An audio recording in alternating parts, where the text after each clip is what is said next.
If you're watching this video, you're already tired of trying various self-improvement techniques. So in this video, I'm going to talk about what is self-improvement, why it does not work for many people, and how to start your self-improvement journey effectively and how to get going. At first, you need to understand that self-improvement is not a destination.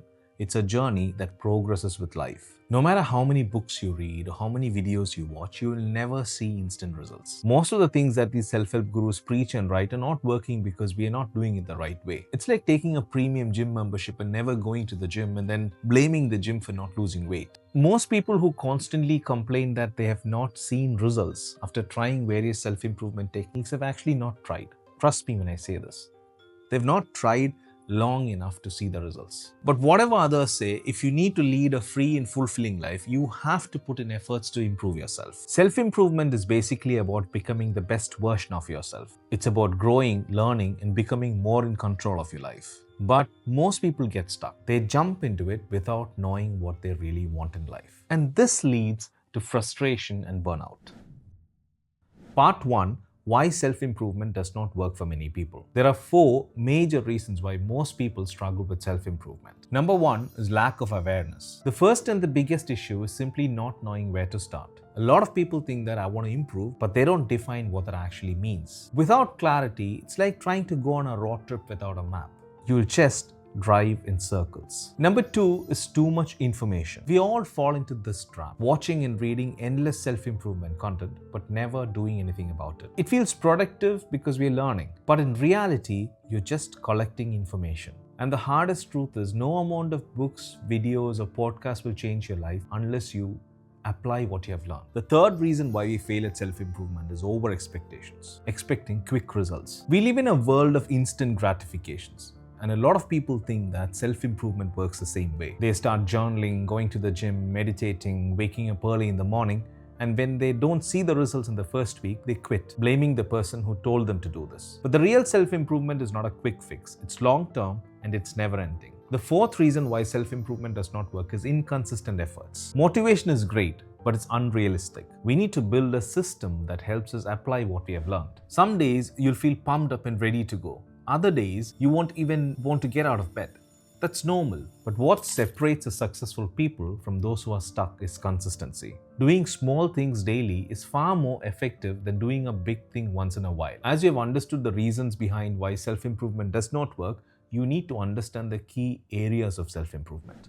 Ideally, there are 5 key areas of self-improvement. Number 1 is mental growth, expanding your mind and productivity, which is mindset development, continuous learning, focus and productivity, cognitive fitness, creativity, and innovation curiosity. Number 2 is physical health, that is taking care of your body, like exercise and movement, nutrition and diet, sleep and recovery, energy management, and longevity and wellness. Number 3 is social and relationships, which is your interpersonal skills, building relationships, networking and social confidence, conflict resolution, empathy and emotional connection. Number 4 is spiritual and personal fulfillment, discovering meaning and purpose, mindfulness and presence, gratitude and appreciation, self-reflection and growth, aligning actions with values and beliefs. And number 5 is emotional resilience, like managing stress and anxiety, handling setbacks and failure, feeling confidence, self-confidence and self-worth, emotional intelligence, positivity and gratitude. You see, when you go to a driving school,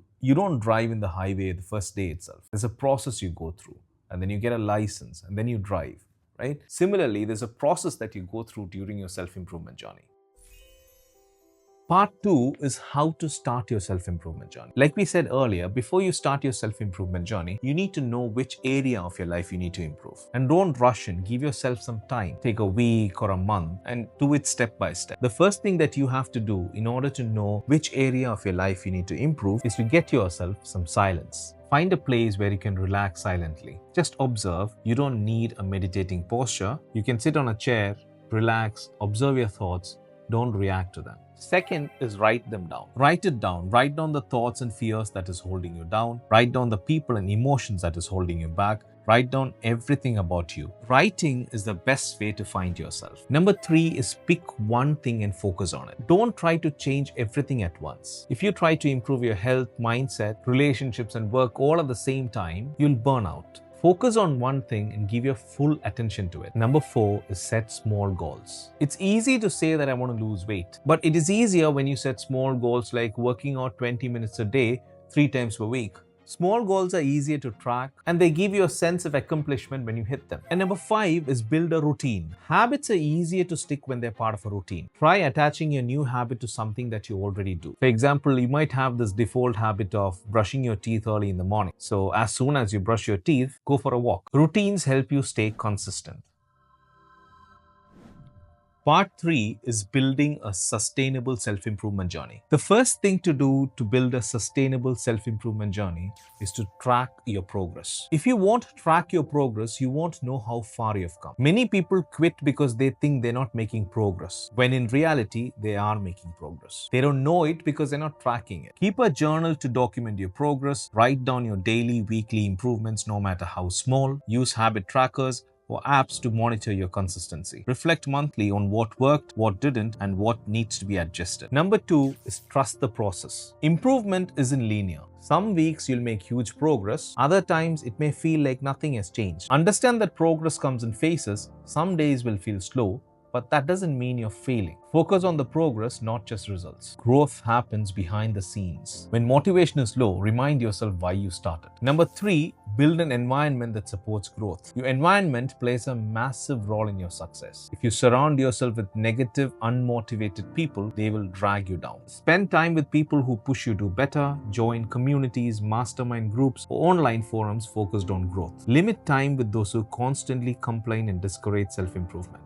Create a space that inspires you. Keep books, reminders, or motivational quotes around. And number 4, stay flexible and adapt. Adjust your strategies when needed. What works today may not work in 6 months. If you keep following the same routine and don't see results, it's time to change. If a habit isn't giving results, tweak it or try a different method.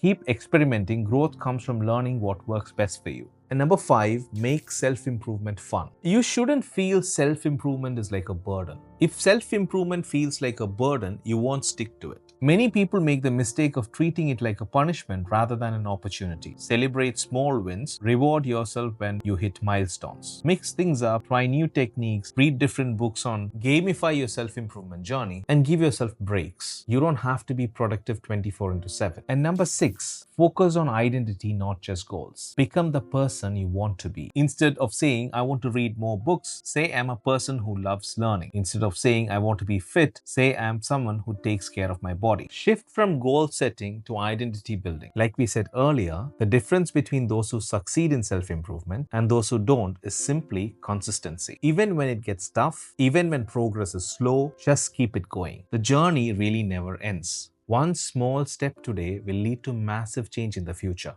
Thank you for watching. Share it with a friend, leave a comment, and subscribe to the channel. See you next time.